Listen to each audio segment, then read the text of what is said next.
राधे राधे भक्तों, जय श्री कृष्णा। आज हम आपको कामदा एकादशी की कहानी सुनाते हैं।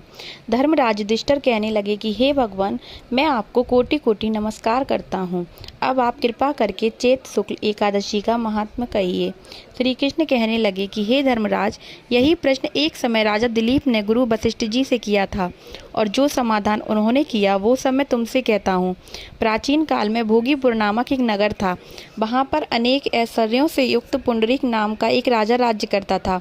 भोगीपुर नगर में अनेक अप्सरा, किन्नर तथा गंधर्व वास करते थे। उनमें से एक जगह ललिता और ललित नाम के दो स्त्री पुरुष अत्यंत वैभवशाली घर में निवास करते थे। उन दोनों में अत्यंत स्नेह था, यहाँ तक कि अलग अलग हो जाने पर दोनों व्याकुल हो जाते थे। एक समय पुंडरीक की सभा में अन्य गंधर्वों सहित ललित भी गान कर रहा था। गाते गाते उसको अपनी प्रिय ललिता का ध्यान आ गया और उसका स्वर भंग होने के कारण गाने का स्वरूप बिगड़ गया।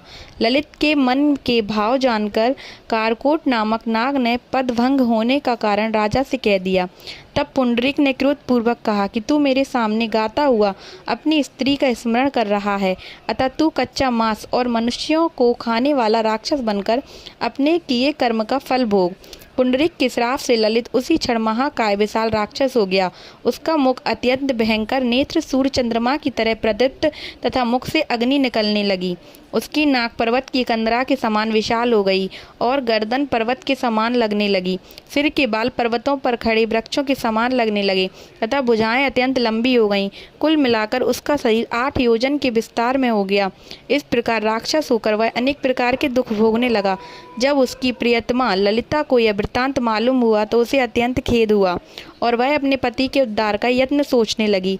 वह राक्षस अनेक प्रकार के घोर दुख सहता हुआ घने वनों में रहने लगा। उसकी स्त्री उसके पीछे जाती और विलाप करती रहती। एक बार ललिता अपने पति के पीछे घूमती घूमती विंध्याचल पर्वत पर पहुंच गई, जहां पर श्रृंगी ऋषि का आश्रम था। ललिता शीघ्र ही श्रृंगी ऋषि के आश्रम में गई और वहां जाकर विनीत भाव से प्रार्थना करने लगी।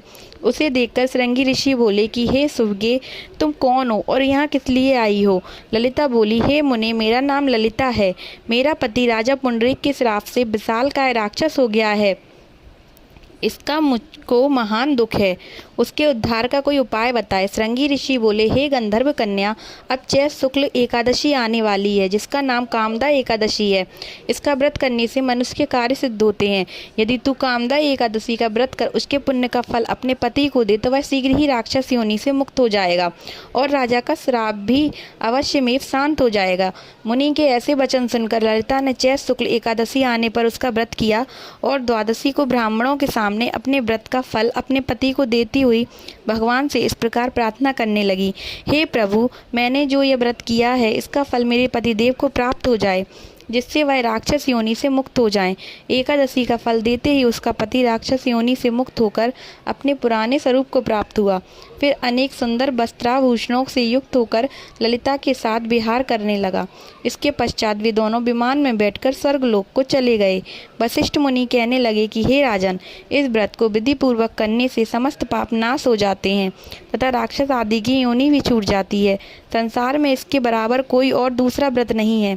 इसकी कथा पढ़ने या सुनने से वाजपेय यज्ञ का फल प्राप्त होता है। बोलो जय श्री राधे।